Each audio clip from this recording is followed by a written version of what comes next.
ఒక గురువు గారు ఒక కథ చెప్తాడు. గురువు యొక్క గొప్పతనం ఏమిటి అన్నదానికి చెప్తాడు. ఒక వ్యక్తి గాంధార దేశానికి వెడుతున్నాడు. ఏదో ఆయనకి పనుంది, గాంధార దేశంలో వెడుతున్నాడు. వెడుతుంటే కొంతమంది దొంగలు చూసి అన్ని వైపుల నుంచి చుట్టుముట్టారు.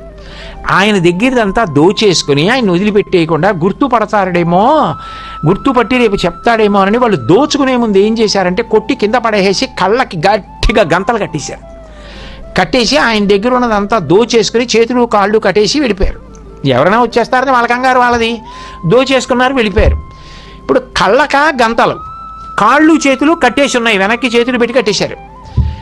అదా అరణ్యం. నిజంగా పాము వచ్చినా తెలియదు, మృగం వచ్చినా తెలియదు. ఇప్పుడు అతను ఎలా కొట్టుకుంటాడు? ఎంత ఆర్తితో కొట్టుకుంటాడు? అరవగలడు అంతే, నోరు కట్టలేదు కాబట్టి. అతను ఆర్తితో కొట్టుకుంటుంటే ఎవరో సహృదయుడు వచ్చాడు.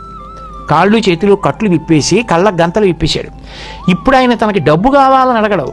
బాబోయ్, నేను ఆ దేశం వెళ్ళిపోతే చాలు, గాంధార దేశం ఇటని అడిగాడు. ఇలా వెళ్ళిపో, గాంధార దేశానికి వెళ్ళిపోతావు అన్నాడు.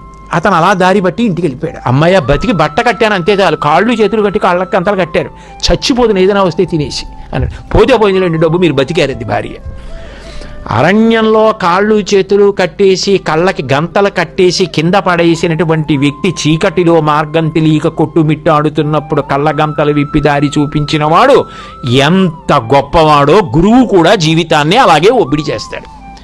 చేసి భగవంతుడి వైపుకి పునశ్చోత్తమ సంత్వవాది, మంచి మాటలు చెప్తూ మెల్లమెల్లగా మంచి పనులు చేయిస్తూ భగవంతుడి వైపుకి ప్రస్థానం చేయిస్తాడు.